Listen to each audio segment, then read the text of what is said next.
right, it's time to answer your portfolio queries, and for that I'm joined by Abhijit Choksi, our guest on the show today. And if in case you have just tuned in and need any help on your personal finance from our experts, to send across your questions on the WhatsApp number. Just scan the QR code that's flashing on the screen and you'll be connected to a WhatsApp number and you can send across your questions, and also our email ID where you can reach out.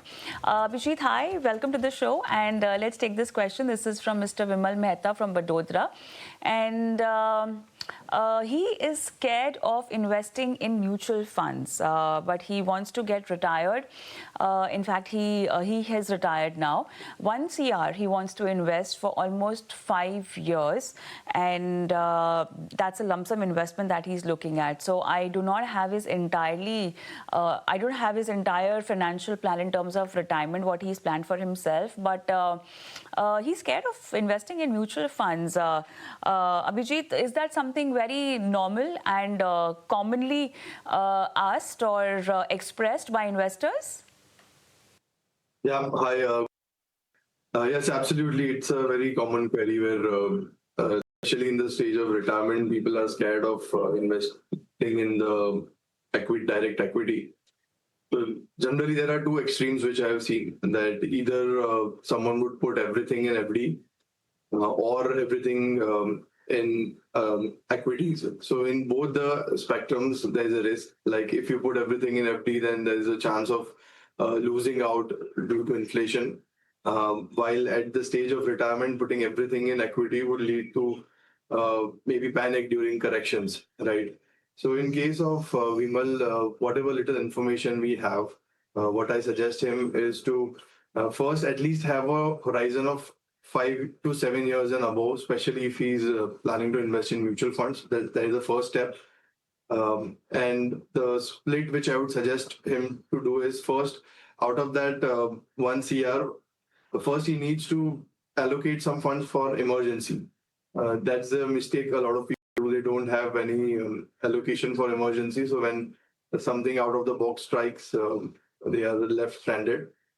So in case of Vimal, I would suggest him that invest at least 40 to 50 lakh in a balanced advantage fund, 30 lakh in a high quality debt fund. So that suffices for his emergency fund. And start with at least 10 to 15 lakh in a quality Nifty 50 index fund or a large cap fund. Other case, what he can do is he can do this via an STP. He can keep this in a liquid fund and gradually start investing in STP format rather than investing everything at one go. His question was whether he could do lump sum. That is not advisable. So STP can be a good hack to do this. Also, another thing which I would suggest, that he needs to consider this like a long-term game and have at least 7 to 10 years of horizon.